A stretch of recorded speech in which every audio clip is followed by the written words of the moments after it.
Hello there, this is Roy Blackstone, and you're listening to the REKT podcast.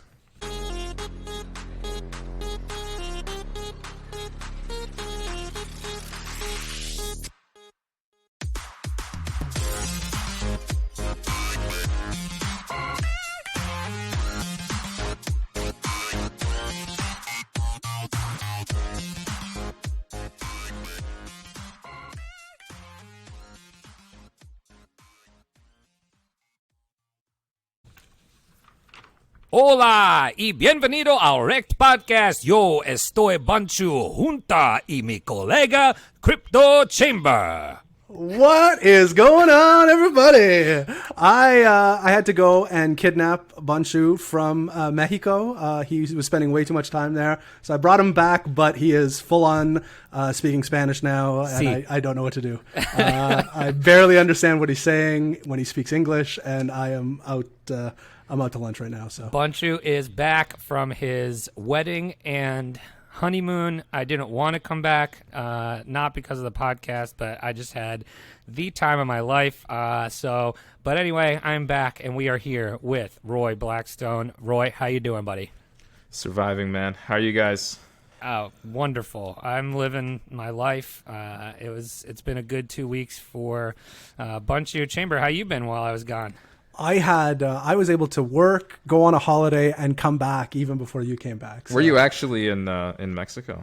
Yeah, so we got married about 12 days ago now, so I'm on day 12 of husband life, and then we went on our honeymoon to Riviera Maya, and we spent a week there. So we were at some kind of like all-inclusive gourmet resort, and we drank and hung out, and we did some excursioning. We swam in the caves in Escarat, and we did some touristy ziplining things. And my wife, we tried to go snorkeling, and we drove out on the jet skis. And as soon as she got in the water, she's like bobbing around like a buoy, and she's like, "I'm seasick. We need to go back immediately." So that happened. But other than that, off without a hitch. That's awesome, man. Yeah, so anyway, we're here. First of all, congratulations. And secondly, my condolences. It's one and the same, right? It's one and the same. So, but we are here, and we are with Roy. Roy, we are excited to have you. We're going to have some fun today because I missed doing the show, I got to tell you. So we'll try to have a good time. First off, I do have a real-life REKT story from my travels. Chamber, have you ever heard of the wedding tradition, where they, throw rice at you when you walk through, the aisle? Yeah, I'm aware of this. Okay, so, it doesn't happen as much anymore because, apparently it's bad for the birds. And I've heard that they explode and stuff, right? Whatever. Yeah. So, but in my family, the rice thing is still a tradition. However, it is done differently. So we get to Mexico, and we're going through customs, and they open up our bag. Our suitcases are just fucking full of rice. and so upsetting. My parents just dumped rice into our suitcases. Oh, I'm so mad right now just thinking of this. So first of all, the rice comes out, and it's all over these Mexican customs agents, and they are fucking pissed. Second of all, it is illegal to bring outside grain into another country. So I'm sitting there, and the first thing that happens to me in Mexico is we're going through extra customs and almost getting kicked out. They literally take apart our whole suitcases and have to pick out every little grain of rice, and it is the most embarrassing thing. So naturally, I'm like, well, this is fucking hilarious. So I try to take a picture. And that's illegal, so I got in trouble for that as well. And that was my real life REKT on the way to the honeymoon. We almost got shipped out. Did they have you delete the picture? They did actually. They're like, no, you can't do that. They're like, let me see. You can you can actually get that picture back. I want that picture back. So we're gonna have to figure that out. Your deleted images, depending if you use Android, you can find them in your trash. I will have to look into that because it's a great picture. It's literally them just tearing apart our suitcases with the customs bench full of rice, and it's pretty good. But that was my real life REKT. So good way to start the episode. But we will go back to our guest, Roy. Roy, we want to start with a little crypto and kind of get your backstory. So how'd you get into crypto, and when, what got you interested, and how'd you get to kind of what you're doing today? Ah, yes, the quintessential. How did you get into crypto? So Yes, we got to do at least one crypto question to qualify as a crypto podcast. Right, that's the qualification. yeah. Okay, so how did I get into crypto? So it must have been, I think this was the summer of 1997 when I invented Bitcoin. And Damn it. yeah, that was 4 years before I did. So you were the one who invented it also. Okay. Afterwards, yeah, exactly. Okay. I heard it was a conglomerate of three because I invented it as well. Strange. Well, my friend Craig Wright, actually. So this was December 2016, right? And I was looking around at some different ways of making money because I was poor. So I was jumping from different things. First I was doing, so I had a web design company that didn't work out. And then I was doing buying and flipping things from, what are they called? Flea markets. Mm-hmm. And that was fun, but that wasn't really very profitable. I made some money, but it was okay. And I was just thinking what I could do. And I had heard of Bitcoin. I was on 4chan at the time. And everyone was hyping up Ethereum back then. And I didn't really pay attention to it. And then I decided, why not buy some? So I bought some Bitcoin. And I never really looked at it as a way to make money. I just thought it was kind of neat. So I bought like $20 of Bitcoin. And then January happened, January 2017. I bought some Pascal because I was on Poloniex. Everyone was on Poloniex back then. And I 3x'd my money. I was like, damn, I just made $40. So I told my dad, I was like, yeah, I just made $40, dude. He was like, yeah, you should probably be like some kind of trader. I'm like, Dad, is that financial advice? Wow, my dad would have called me an asshole. And I was like, you know what? I should be a trader. You're right. And the rest, as they say, is history. So that's how I got a. That's funny. Did you warn your dad not to give out financial advice like that, though?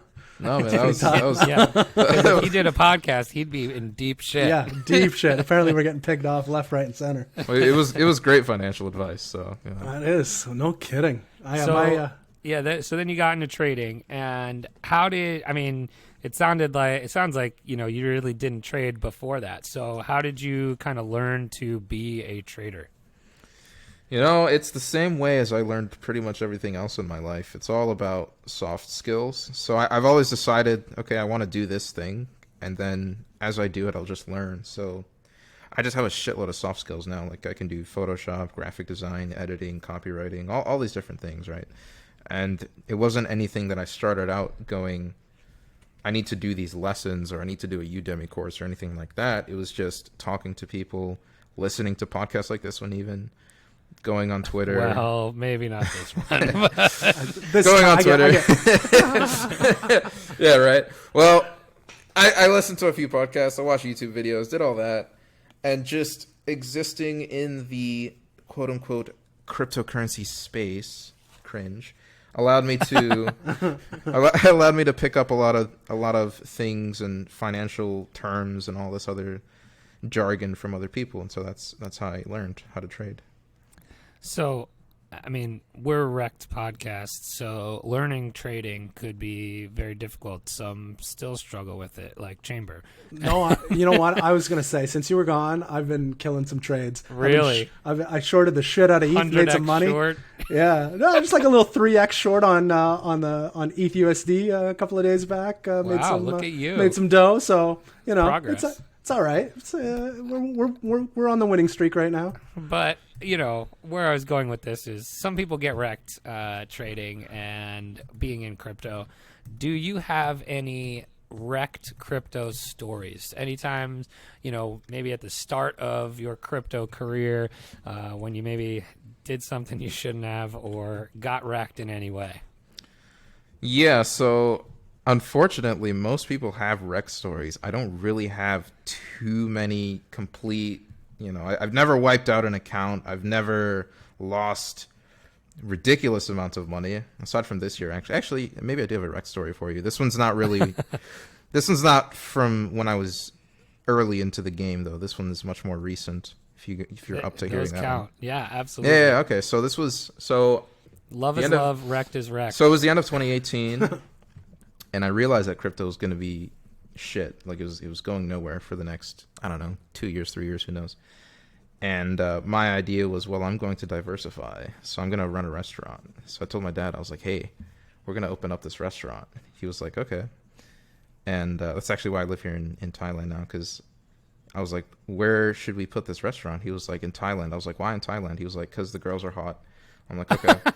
Your dad sounds Sold. fucking great. Your dad is fantastic. Yeah, he's pretty G. Hey, you should be a trader. Hey, there's hot chicks in Thailand. You're so wise. You're so wise, Dad. I have to stop talking about him, or you guys, you're going to want to interview him instead of me. I was Yeah. gonna say, when's the next interview with him? Roy, and you guys should have your own podcast. Roy and his dad.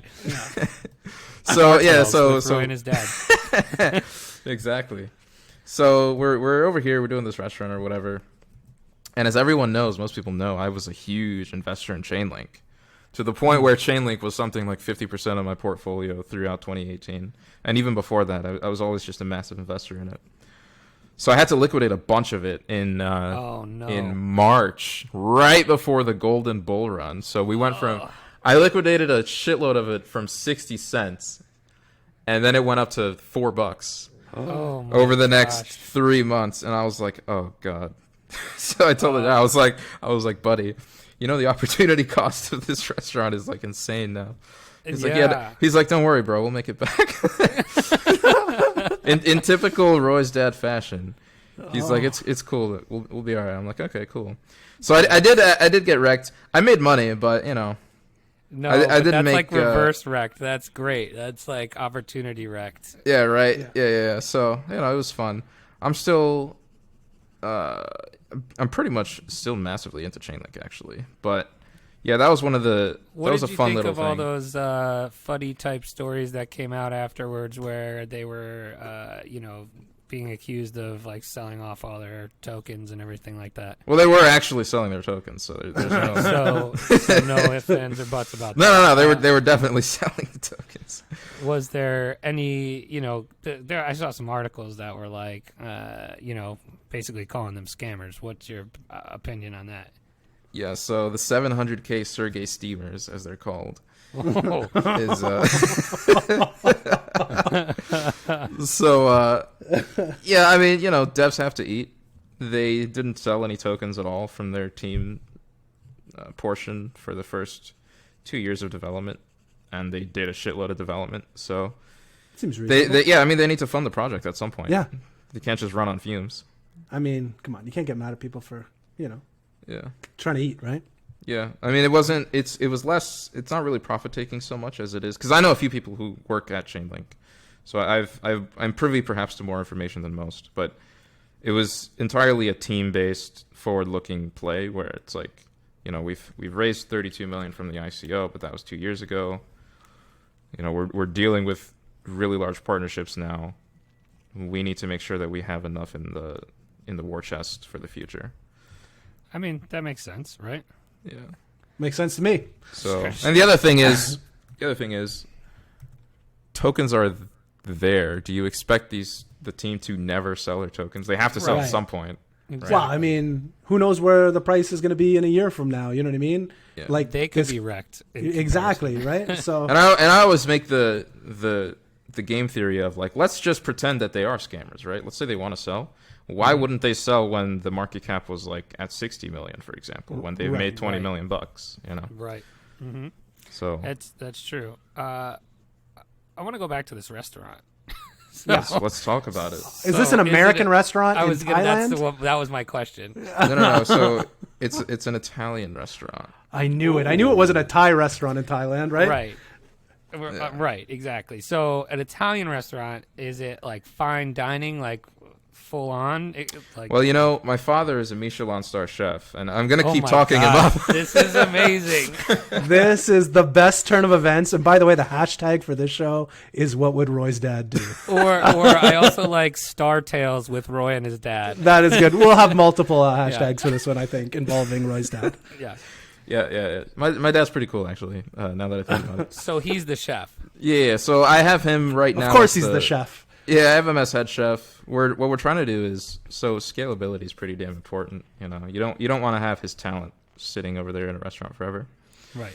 So we're not in Bangkok, but we're in a different city. What I really want to do next year is like a 200-seater, like Hell's Kitchen style restaurant. Sick. Woo-wee.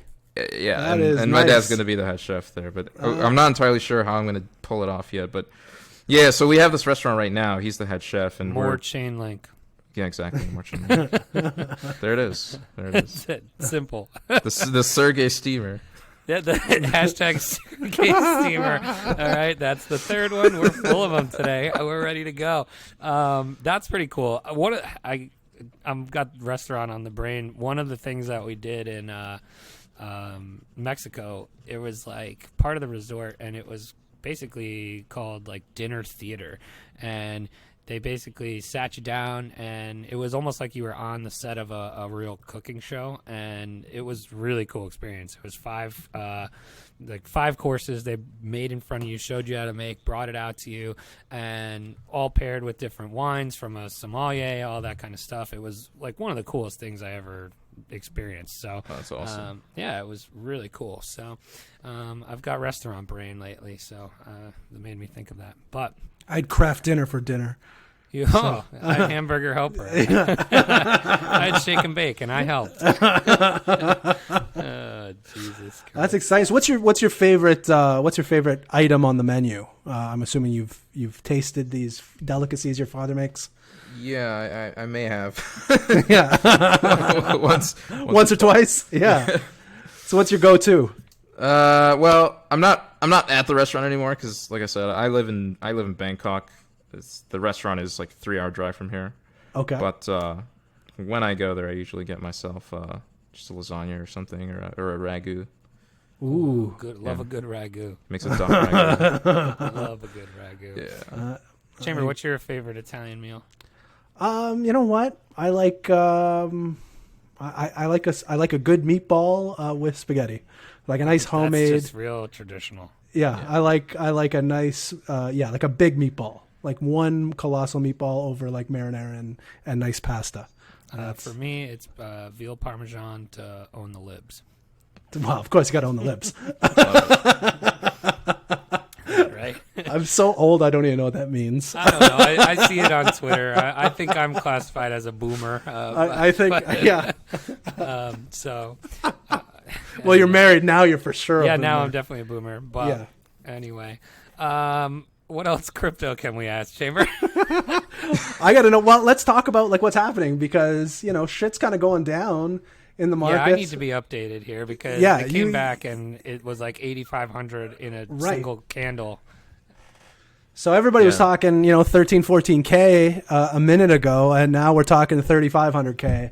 Roy, can you enlighten us on which K? Yeah, 3,500K sounds pretty nice, actually. Doesn't it, though? 3,500K. I'll take that. 3,500. Yeah, 3,500K. 3,500 mil. Sergey steaming straight to. Yeah, that's right. Right to the top. Just chatting my way to the top. That's right. Oh my god! All right, yes. so 3.5K was what I meant. Yes, right. Thank you. Yes. Which way we going? What do you think, Roy? I actually I made a video on my YouTube channel talking about this. So what so is your far, YouTube channel? Pimp it. It's on my Twitter. So don't worry, we're gonna show that shit in the show notes, okay? Yeah, so it's linked on my Twitter. But yeah, so I made a video last Monday, and I made this like silly little squiggly, and I was like, we're gonna have like this V bottom thing, and it's actually. I saw this video. I remember this because you're exactly right. You said we're gonna shoot down and then rock it up. Is that the gist of it? I remember this. I saw this. This is factual information. People. Yeah. So far I'm right. So I guess. Yeah, we'll see. It's true. Like, is this the bottom of the dip down, or is there more? I don't do you think think? so. I think a little bit more. I'm still shorting Ethereum. So I'm thinking like 7.4, 7.5 maybe. Ooh, all right, I like it. Which is not bad, honestly. It's a good place to buy. Yeah, absolutely. I've seen people calling for that 7,500 for a while, and then they were called idiots, and now it looks possible again. So we'll see. I mean, the thing is so there's this huge bias on Twitter and everywhere else in crypto. So 2018 just completely destroyed everyone, and then 2019, it's true that Bitcoin has gone up quite a bit, but in terms of the absolute time, most of 2019, Bitcoin has either been falling or going sideways. There was only that period of 2 months where we were doing really well. And so that means didn't to even me, feel like 2 months. Exactly. It felt like 2 weeks. Yeah, I know. Right? Felt like 2 fucking days, depending on how much you slept. So really what that means to me is that most of the players in crypto were either completely missed the move because they weren't exposed, decently smart after 2018, or they were just, so they were on the sidelines, or they were too wrecked from 2018 to really be bullish at all. And so I think most people right now are just bearish just because they're forced to be bearish. Because even Bitcoin at 8,400, it's like, yeah, I sold at 6,000, for example. It's like, oh, well, you're a moron. Like you have to, you're waiting for Bitcoin to get back there before you can get in at a break-even price. It's like, it's probably not going to happen, just because the rise was so quick. Mm-hmm. So interesting. Yeah, so, I think there's a lot of bias there. Yeah, I would think so too. And then, what do you think about any kind of time frame for even possibly returning at all to all-time highs? Is it ever going to happen? Is it just a matter of time? I mean, that's the thing though, right? Like there was that period where we were at 14K and people were seriously saying, yes, 17K is the literal last resistance, and then we're at like price discovery mode. Because 20K was like nothing basically. There's no real volume there in terms of like it actual happened resistance. In a couple hours and then it was done. Yeah. I remember the feeling. I was driving in my car and I was like, I almost crashed 10 times. I'm texting my buddy, what the hell is happening? And then it was done. Yeah. And then 2018 happened. Yeah, it sure did. And then we started a podcast to talk I saw about some our guy. feelings. I saw some. This is very therapeutic. I saw some guy on Twitter who said something like, "Trading crypto makes me feel like I'm being continually raped" or something. And I'm like, yeah, he's not wrong. He's not wrong. But all right, anything else crypto here before we get into some fun and games, Chamber? I feel good about it. So I think the takeaways here are we're going to, once we break 17K, we're going to the moon. Yep. And that's going to happen. 3,500K or whatever. 3,500K, correct, by May. And then we want to market by link, I think is the takeaways I got here. There's market by link, so Roy can have his restaurant. I also want to be a 10% partner in the chain of Roy's dad's Italian restaurants. Yeah, it should just be eat at Roy's dad's. All right. Well, guess what, Chamber? While we were talking, I uncovered some more tweets that I thought were great. That is terrific. Would you like to explain what we're doing here? Yeah, we're gonna play Defend That Tweet. The defense is not back, Mom. Hey, just get our energy going at the defensive end. Playing defense. And how Defend That Tweet works is we just, pick out tweets that you've made that we think are funny or that we want more information about, and we are either going to laugh or inquire about them. It's usually how it goes. Bunch, you want to go first? Sure. I found these couple that I remember from right before I left that were either triggering to me or that I found hilarious. So this one got a lot of responses. This was a tweet from 7:42 a.m. Eastern Time on 9/7/19. 185 likes, 13 retweets. The tweet reads, "Jet lag, like depression, doesn't exist." quote unquote. But I'm tired. Sitting for hours on a plane is tiring work for you? I can't imagine what real work must do to you. Anyone who complains about jet lag is certified 100% organic bitch made. Tell your son. Defend that tweet.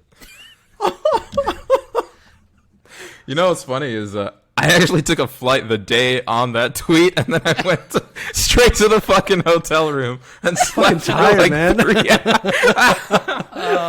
That's so good. That was when I went to Singapore. My friend was clowning me for it. I'm like, dude. That's amazing. So is this No. a This full is tweet? this is defensible. Okay. Okay. Well, I put in the depression line because I knew that would trigger people. I was like, let me add these. People are two very words. sensitive about their depression. Well, that's the thing. It's like it has nothing to do with what I was saying. But I'm like, Right. if I throw in the depression thing, I'll probably get like 10 times the engagement. 100%. Oh, Yeah. absolutely. And you did. And you Yeah, did. it I worked. remember this one going off like crazy. Yeah, it works I'm going to swimmingly. pepper that into most of my tweets. So I'm going to make a note of that. That's it's Crypto, like- like depression, leaves me with no money. It's like technical analysis, like depression. I mean, do you really believe jet lag is not a thing? Well, so here's the thing. I have a lot of tweets like this where I will say something about a scientific subject, like even depression, for example. It's like, yeah, scientifically it's real, but you shouldn't live your life like that.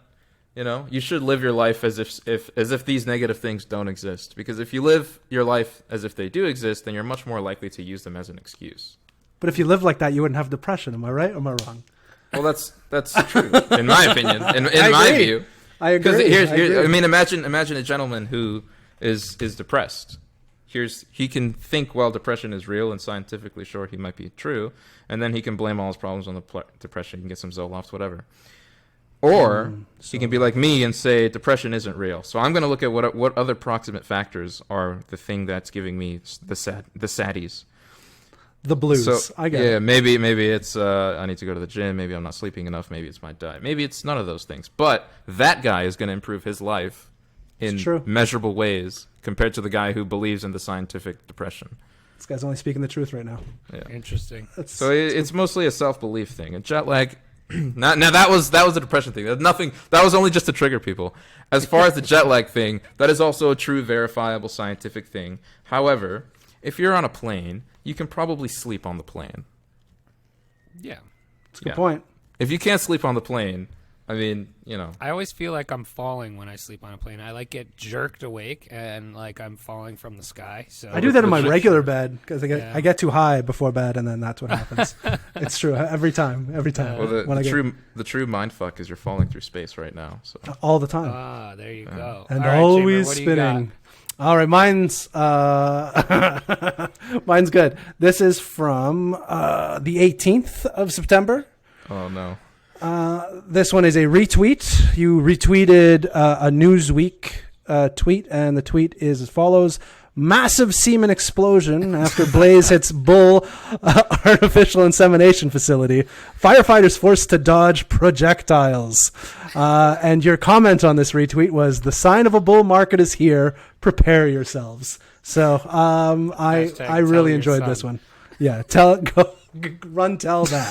Okay, so every few months, without fail, there's always some fucked up story about a cow, and I think it's just the perfect thing. So a few months ago, there was another story on Twitter that broke about this is the world's largest steer cow, and it was like the size of 10 cows, and I retweeted that too, and I was like, it's the avatar of the bull market. I'm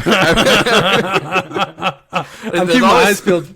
I'm telling you, there's always some story about the bull market. I'm keeping my eyes peeled for some bull tweets. Yeah, so like you know, these. it's kind of like astrology. How many can you collect? And if you can find them, you know, you don't actually win anything. It's not actually a bull market, but you can get some nice engagement.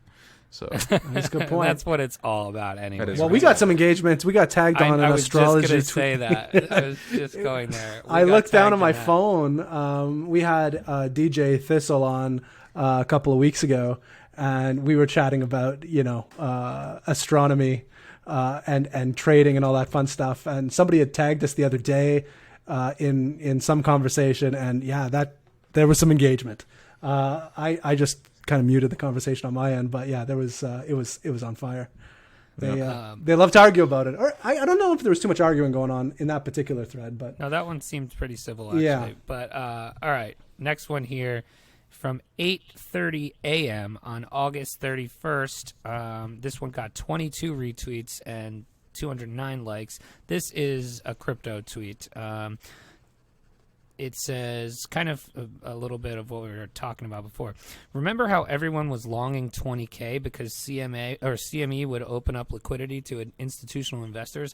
Now everyone is selling 10K with BACK doing a much more impactful move with physically settled contracts. How short the memories of traders are. Defend that tweet.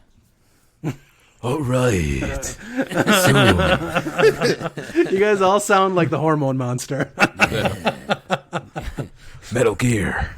So, yeah. So I just thought that it was interesting because whenever CME came out, obviously I've been trying to put this in a proper way that people can understand what I'm trying to say. But basically, when CME came out, we were at all-time highs, and it was pretty obvious that people were going to short it. I mean, it wasn't obvious back then, but it's obvious in hindsight. Yes. And now it seems pretty damn obvious to me, just looking at the chart. Like, why would you short this level? So I've actually today been looking into this. I think if you're an institutional money and you want to short this backed business, you probably want to do it on CME. Because as I understand it, you need to actually purchase a Bitcoin and then send it to BACT in order to short that Bitcoin, which is just stupid. Oh, so you actually have to hold it's silly. Yeah, even to short it. Right. So I think that's weird. And so I'm thinking, well, if I'm big money, I probably want to do this on CME. So I haven't figured this out yet because I still need to look at the CME volumes, but I'm sure that will be revealing. I just get the impression that right now, institutions are more likely to buy Bitcoin than they are to short it, just because we're not at one of these parabolic trends. We're not having a run. It's just a little bit of a bump up, really, on the grand scheme of things. And mostly everyone I talk to who's actually a real OG trader or whatever is saying, yeah, Bitcoin 10K and under is a pretty damn good buy. Sure. And so I think this ties in with the whole CME thing. Because institutions are more, the non-LARPers. So backed boys are probably more interested in longing, I would say, than shorting. Just because if you want to short, you already have CME. You've already had the opportunity to short it. We've already seen what's happened with that. So backed is going to be something else that's much more suited to you for buying. Interesting. Yeah, that makes sense. Yeah. Chamber, your turn. Yeah, I got a good one here. This is the pinned. I got a couple more. I got 3 more. After Do you? this. Okay, holy smokes! Well, I got some steamers. Hashtag Sergey Steamers. Yeah. This is your pinned tweet. This one's pretty good. IQ tests are for morons. Look at me. I scored a 140 on my test. By the way, humble brag there, by the way. Yeah. Weird flex, but okay. Yeah, weird flex, but I'll go with it. Yeah, what are you doing with it? Yeah, that's right, nothing. You want to know what a real IQ test is? It's called life. Get rich, start a family, make a business, leave a legacy. Those things take IQ, not silly tests. Defend that tweet. Tell your son. Tell your son.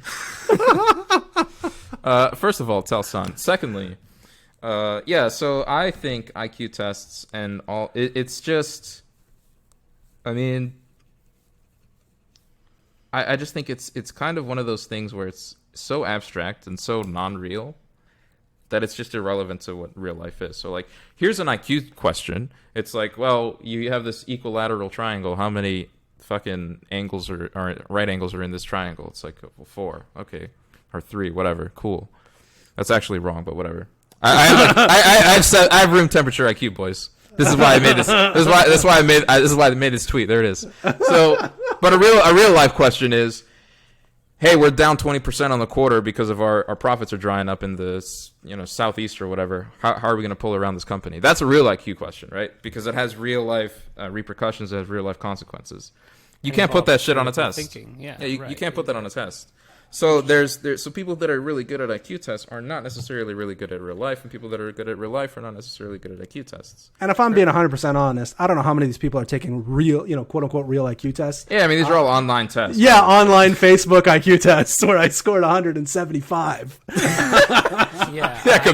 Compared to who? Like Facebook morons? Yeah, exactly.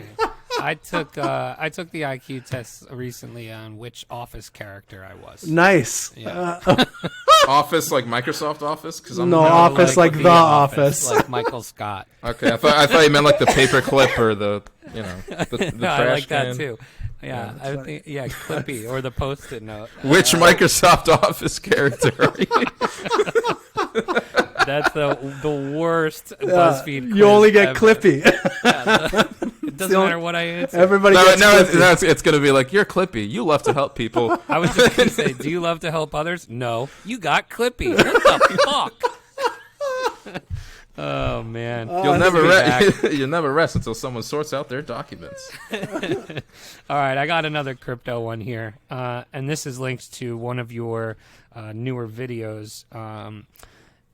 It says, I wouldn't call XRP a scam, but after doing my DD, which I assume stands for due diligence, a full analysis on their token economics and business model, I am finding it increasingly difficult to make a bullish case for the token. Clicky below. Defend that tweet. I'm really quite bullish on Ripple as a company. Interesting. But not the token. Not the token. The company's is like the amount of progress they're making and the strides that they're doing, the tech that they're building, and the partnerships that they have is really quite impressive. I mean, seriously, the banks that they have to put together and everything, it's great. However, I can't buy Ripple shares. Right. I can You only buy this XRP. I can only buy this shitty token that is used by none of their partners.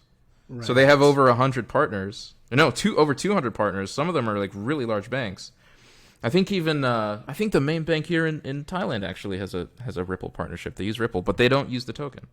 Right. Out of those 200 plus partnerships, only about 3 or 4 of them actually use the Ripple token. So And are they none just of those using are the banks. logo?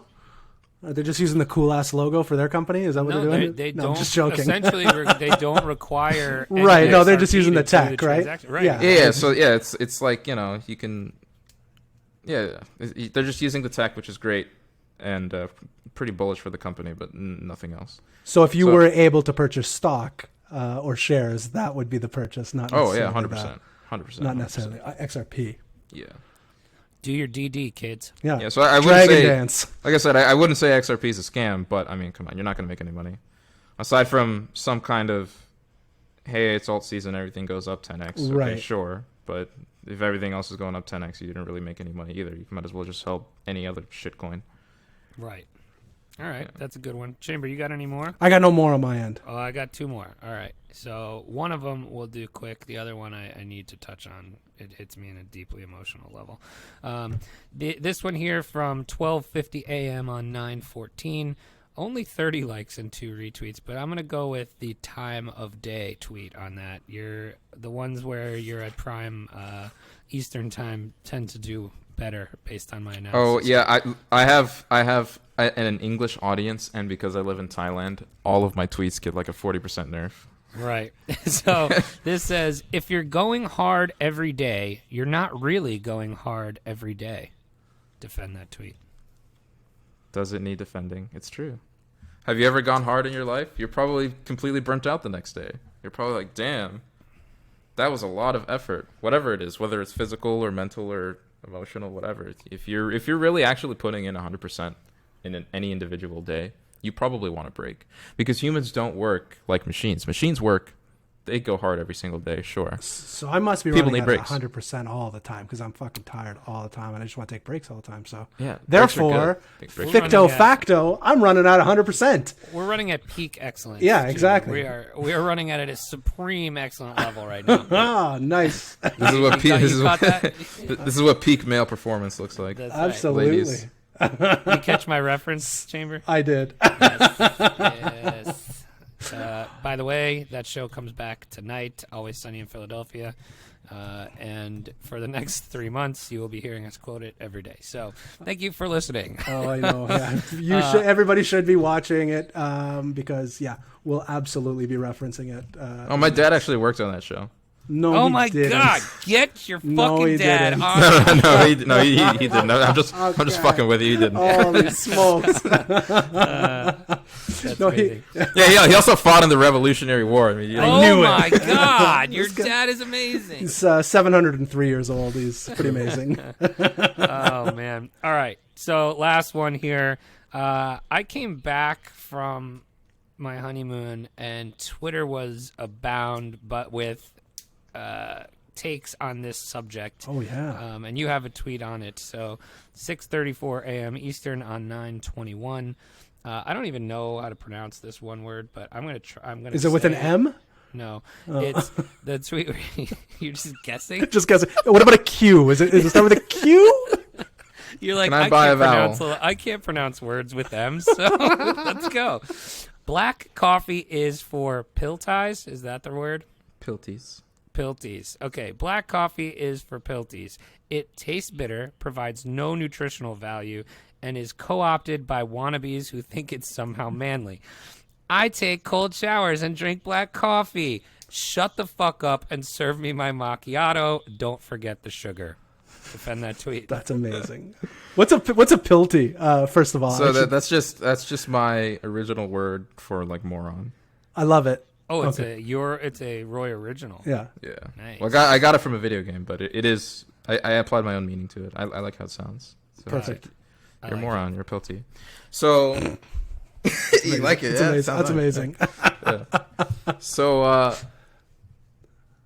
so that actually, everyone. I got no credit for this tweet, by the way, because I am the reason why everyone on Twitter started talking about it. That's started the- funny. Yeah, I started that. Revolution? That's why I tweeted my tweet. I saw your tweet, and I tweeted my cup of coffee that I was drinking. Oh, was that the one where it was just a picture and that was it? That And was it was it. like my coffee. Yeah, that was great. I thought that was awesome. we both drink black coffee.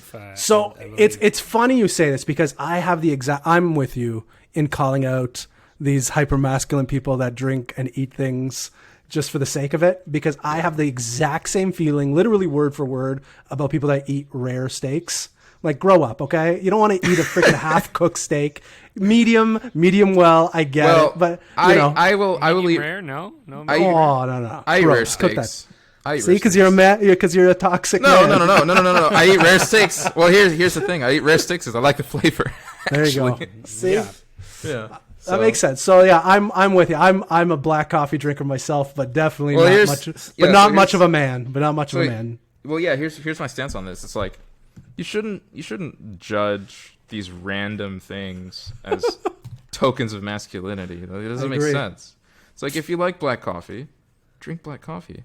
You know, if you like coffee with sugar, then do that. None of this is going to somehow. It's like, oh, the barbarians are coming to rape our. No, he drinks black coffee, boys. We better back. Better run away. This guy's a badass. He takes cold showers. It's fucking- I've defended my entire village on a venti black coffee alone. That's it. I don't know what a venti is.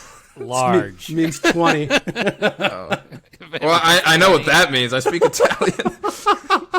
It's like, the what the- Starbucks large.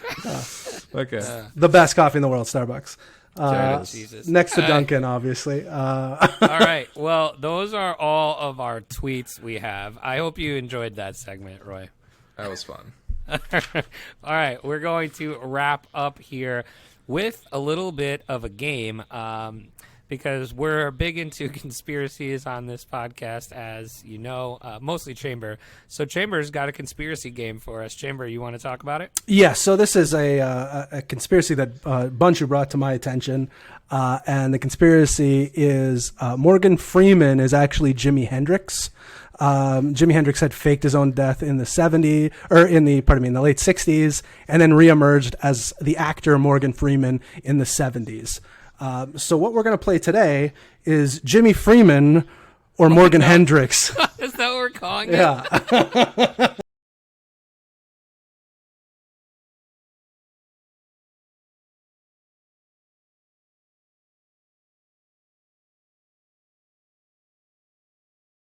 So how this is going to work, Roy, is I'm going to pit you off against Bunchu in a 1-to-1 death match where I'm going to give you a title of either a Jimi Hendrix song or a Morgan Freeman movie, and you tell me if it's a Jimi Hendrix song or a Morgan Freeman movie. Yeah, exactly. Isn't this gonna be fun? It's like the most boomer thing possible. Isn't it? But Really? I will tell you, actually, it's neither. It's my dad. I knew it. He's both. That's amazing. So, we'll start with the guest, Roy.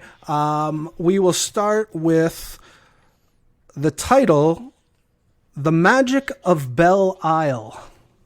That's definitely Jimi Hendrix. That's unfortunately wrong. That's a Morgan Freeman movie. No way.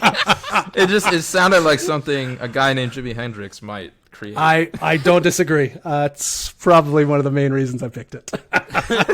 All right, That would Bunchu, have got me too, I think. you're next. We're gonna go with "Hard Rain." Oh man, that sounds like a song, but mostly because I'm probably thinking of Purple Rain.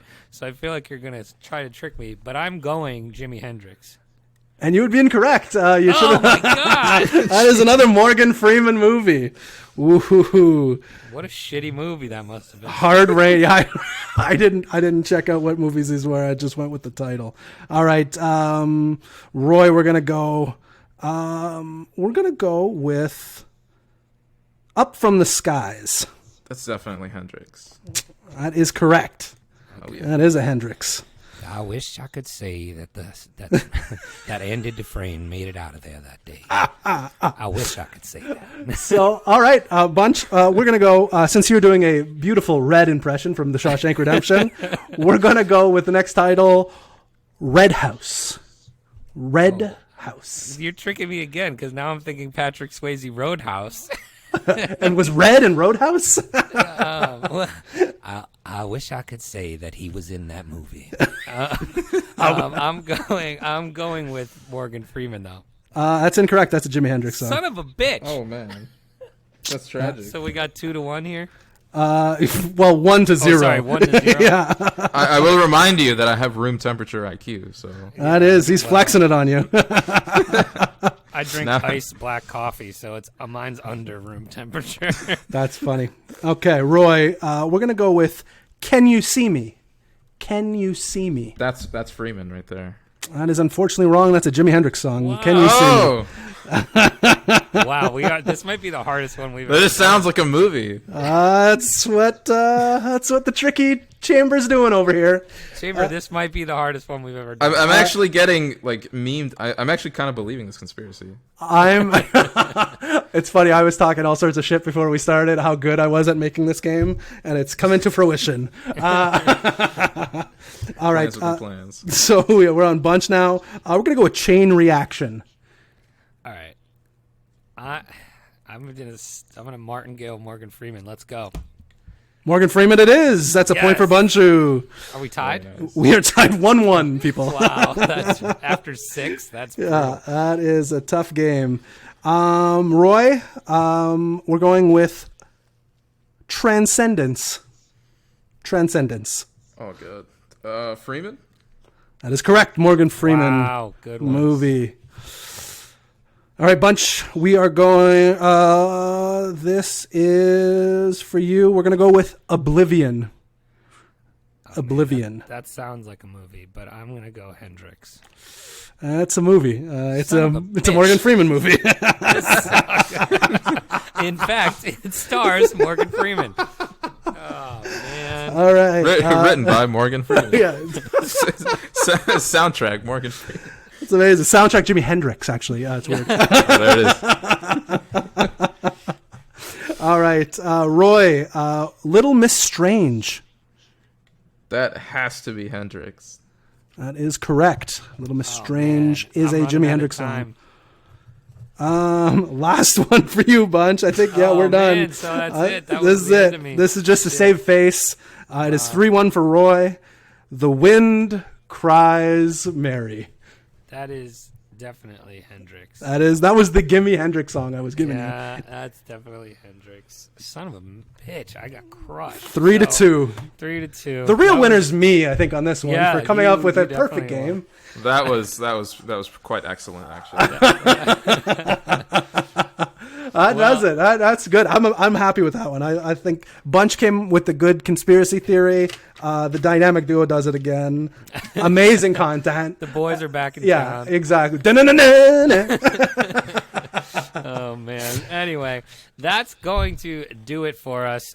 Before we get going, we want to thank our guest, Roy Blackstone here. And we also want to thank Roy's dad. Yeah, of course. I mean, obviously, Roy's dad. I mean, definitely Roy's dad. Roy, do you have anything you want to talk about, where people can find you, your YouTube page, anything like that you're working on? Yeah, so I'm working on a lot of shit right now, actually, but I'll keep it short. So you can find me on Twitter at PhilBeforeShill. I have my YouTube channel linked over there as well. And little known fact, I have written a book. It's a fantasy novel. Yeah, I'm a man of many talents. Thanks to my dad. So, so yeah, it's actually in editing as we speak. So I'm doing editing, and I'm probably going to be releasing it sometime either at the end of this year or in like January, February of next year. So look forward to that. Very cool. What is the writing process of a novel like? That's something I could literally never do ever in my life. It's really difficult. It's a hell of a lot of rewriting and questioning your sanity and yeah, and depression, which isn't real, by the way. Yeah, so, it's only real when you're jet lagged. Much like fiction stories, much like depression. So much engagement on this. They have a beginning, a middle, and end. That's really funny. Awesome. Anything else? Nope, that's gonna be it for me, guys. Cool. Well, I hope the foreword in the book is written by your father, because he sounds like a wonderful guy. And so Absolutely. That's going to do it for us. Fun first show back. Chamber, anything else you wanted to touch on before we get out of here? No, just make sure to give us a 5-star review, because we don't charge for the show. So just give us a fucking 5-star review. It's not hard. It's 5 stars. Just click the 5, and you're good. So do that, and no qualms from me. Where are we doing this? On TripAdvisor? On Yelp? Anywhere you really want to, honestly. Like Weed any Maps, place that has a 5-star TripAdvisor. system. Absolutely. Ashley Madison. Just Exactly. I'll take Hotels Tonight. Whatever. We're on every social. It's really a problem at this point. But no, I'm good. That's it for me. Cool. Well, that's going to do it for us. Again, thank you to our guest, Roy. It has been good to be back. And until next time, don't get wrecked. And that is financial advice.